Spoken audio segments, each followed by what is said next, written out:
On my birthday, my family gave me a card that said, "At least you tried." They all laughed as I pretended to blow out candles on an empty cake stand. I took the joke. I took the photo. Then I took the car keys. 2 weeks later, my brother texted, "Mom's been crying every night. Just come back." I'm Mason. I'm 24. And that birthday was the last one I'll ever spend with them. The card was cheap. One of those clearance bin ones from a gas station. It had a sad clown on the front holding a deflated balloon. Inside, in my dad's blocky handwriting, he'd written, "You gave it a shot, kiddo." Then they all signed it. My mom, my sister, Jenna, who just landed a job at a downtown law firm.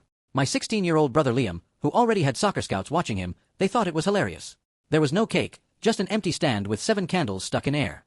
Jenna held up her phone and said, "Smile, Mason, say minimum wage. I've been working at a used bookstore for 2 years, making $11.50 an hour." They called it my figuring things out phase. I stood there in our living room with those pathetic streamers drooping from the ceiling fan. Everyone laughing.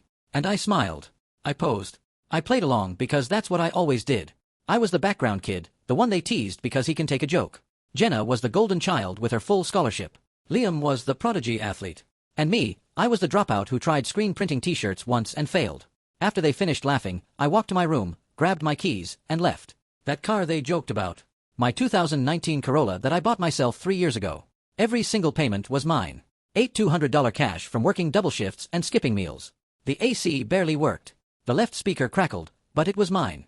I drove to my friend Alex's apartment that night. He took one look at my face and said, "Took you long enough." I stayed on his couch, started sketching again for the first time in 3 years. I'd quit because Jenna once said, "You'll never make a living off doodles." And I believed her. But now I drew everything. The old woman with the giant tote bag on the bus, the overgrown alley behind Alex's building, the man playing saxophone in the subway. I filled 3 sketchbooks in a month. Then something shifted. A woman came into the art supply store where I'd started working part-time. She pointed at a charcoal sketch I'd pinned on the community board and said, "How much for this?" I told her it wasn't for sale. She smiled. "It should be." That night, Alex helped me set up an online portfolio. Just a few scans, a short bio, a PayPal link. We called it Lines Between. Within 2 weeks, I sold my first 3 prints, $300 each. It wasn't about the money, it was about being seen, not as the family joke, just as Mason, the guy who sketches people when they're not looking. Then, I got an email from a local gallery. Someone had seen my work online and passed along my name. They were putting together a community exhibition. No fees, no commissions, just a chance to show your work. I said yes immediately. That's when my brother's text came through. "Mom's been crying every night. Just come back." I stared at it for a long time. Left it on red because the next day I did something better. I sent them all formal invitations to my gallery opening. Professional ones printed on thick cardstock with my name at the top. "You are Cord Ally invited to the empty stand, a solo exhibition by Mason Elliott. Jenna RSVP'd first." Within 20 minutes, then my mom, then my dad. Opening night. The gallery was packed. Friends from the art shop. Local artists, even customers I barely knew.